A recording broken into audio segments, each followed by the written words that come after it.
Eh bien bonjour à tous, c'est Ludo et bienvenue sur cette nouvelle vidéo. Aujourd'hui je vais vous faire le déballage et la présentation de la nouvelle Nokia Steel HR 2e édition. La première version avait été développée par WeThings, l'entreprise française d'objets connectés qui a été rachetée récemment par Nokia. Le premier modèle présentait quelques soucis, notamment des problèmes de buée entre le verre et le cadran. Nokia a décidé de redévelopper ce modèle de montre en y ajoutant une plaque de cristal de saphir au niveau du capteur. Maintenant on va passer au déballage et je vous ferai une démonstration ensuite. La boîte n'a pas beaucoup changé depuis le premier modèle, ici elle représente la version 40 mm. On y retrouve toutes ses caractéristiques et sur la dernière face, le logo Nokia.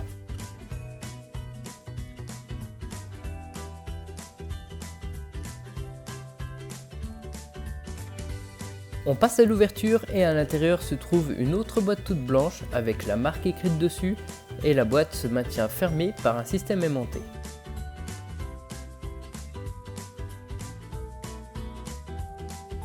À l'ouverture, on y retrouve son guide d'installation et d'utilisation ainsi que la Steel HR. Elle est magnifique, très brillante avec son verre incurvé et elle est maintenue par son bracelet à l'intérieur de son emballage.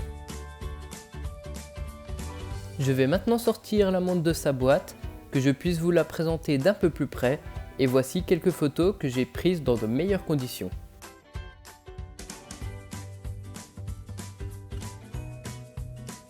On va maintenant la décoincer en ouvrant son bracelet qui est serré autour d'un morceau de mousse.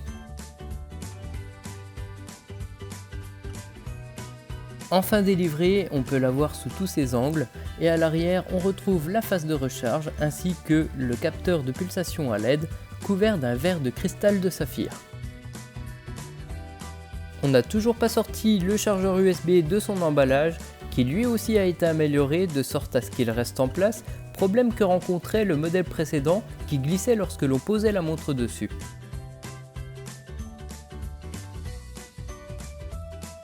Je vais maintenant vous montrer comment synchroniser la montre et comment elle fonctionne.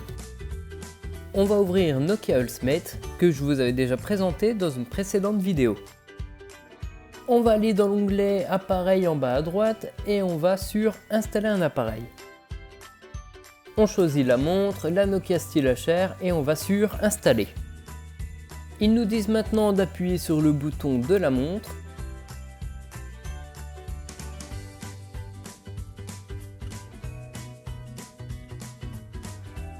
Elle nous dit bonjour et elle a été détectée instantanément par l'application.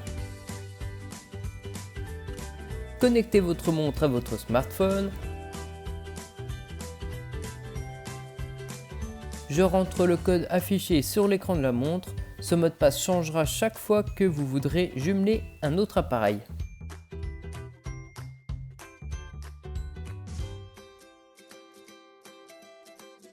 Voilà, elle a été reconnue, je clique sur suivant, je choisis mon profil et je la laisse maintenant se configurer.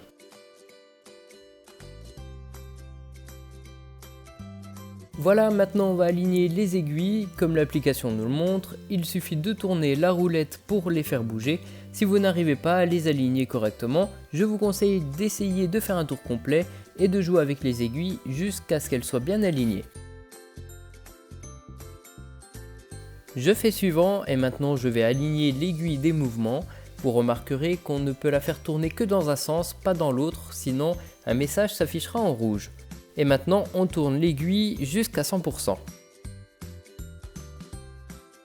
Maintenant l'application nous montre ce qu'elle est capable de nous afficher. La Steel HR mesure régulièrement votre rythme cardiaque, la journée et la nuit. Maintenant l'application nous dit qu'en faisant un appui long sur le bouton principal de la montre se met en mode sport et elle détectera automatiquement quel type de sport vous avez pratiqué, que ce soit de la marche, de la course à pied ou de la natation. Si elle ne reconnaît pas votre activité, elle vous demandera quel sport vous avez pratiqué. Il vous suffira ensuite de recommencer quelques fois pour que la montre sache reconnaître automatiquement le sport à l'avenir. On appuie à nouveau longuement sur le bouton pour arrêter le mode sport. On fait suivant et on va activer les notifications sur les appels entrants, les messages et le calendrier. Vous pourrez savoir qui vous envoie des messages, qui vous appelle, mais vous ne pourrez pas lire directement le message ou répondre au téléphone depuis la montre. En savoir plus, il suffit de cliquer dessus pour connaître un peu mieux le fonctionnement de la montre, mais moi je vais juste supprimer cette notification et maintenant on va pouvoir voir ce qu'elle nous propose. On va regarder maintenant les résultats d'il y a 2 jours pour avoir quelque chose de plus complet et on va commencer par consulter le rythme cardiaque. Ici on peut voir graphiquement notre rythme cardiaque tout au long de la journée et de la nuit et en bas de la page on peut savoir plus précisément combien de temps ce rythme a été intense, modéré ou léger. Allez, on revient en arrière et maintenant on va pouvoir consulter les pas du jour. D'un coup d'œil, ici on peut voir ce que j'ai parcouru et pour plus de détails, il me suffit juste de glisser mon doigt sur le graphique et de consulter mon activité par tranche de 30 minutes. On voit en bas que mon objectif est de 10 000 pas par jour, je n'en ai accompli que 66% et en descendant je peux voir ma distance parcourue, mes calories brûlées et un récapitulatif du rythme cardiaque que je peux également consulter en détail en passant mon doigt dessus. On revient à nouveau en arrière et on va voir cette fois-ci les résultats de l'analyse du sommeil. Même principe, on consulte par tranche de 30 minutes en glissant son doigt dessus. Et ici, on peut différencier le sommeil profond, léger, ainsi que les phases d'éveil. Les résultats sont plutôt fiables, la montre va analyser votre sommeil en fonction de votre rythme cardiaque et de vos mouvements pendant la nuit. On revient en arrière et maintenant on va voir les options proposées dans l'onglet Appareil. Réglage de l'heure et notification, on a déjà vu, alors on va voir dans Alarme. Ici, en glissant de haut en bas, on règle l'heure de l'alarme et à gauche où il est écrit Smart Wake Up, on a la possibilité de régler en minutes l'heure à laquelle notre montre est susceptible de nous réveiller.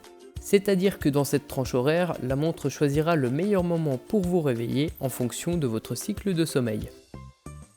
Ici, c'est tout simple, une fois qu'on a réglé l'heure du réveil, on choisit les jours, jusque-là rien de compliqué. On revient en arrière et dans plus de paramètres, on a la possibilité de régler manuellement ou automatiquement la luminosité du cadran de la montre. Moi je vais la laisser en automatique pour économiser de la batterie et maintenant on va passer à la personnalisation de son écran. Ici on peut choisir ce que la montre est capable d'afficher lorsqu'on appuie sur son bouton et on peut également choisir dans quel ordre les afficher en les faisant glisser. Maintenant qu'on a tout vu, on revient sur le journal et on va voir sur l'écran de la montre ce qu'elle peut nous afficher. On peut d'abord voir l'heure, le rythme cardiaque, on peut d'ailleurs voir le fonctionnement avec les LED vertes, le nombre de pas, la distance parcourue, les calories brûlées et le réveil que j'ai désactivé pour ce week-end. Et bien voilà, cette vidéo touche à sa fin, j'espère qu'elle vous aura plu. N'hésitez pas à me dire dans les commentaires si vous avez aimé la montre, si vous avez également des produits de la marque Nokia. Et n'hésitez pas aussi à dire dans les commentaires ce que vous pensez de la vidéo en général. Aimez la vidéo, enfin likez, commentez, partagez la vidéo également, ça pourrait aider la chaîne Ludovic Baer à évoluer. En tout cas, moi je vous dis à bientôt pour une prochaine vidéo. Salut!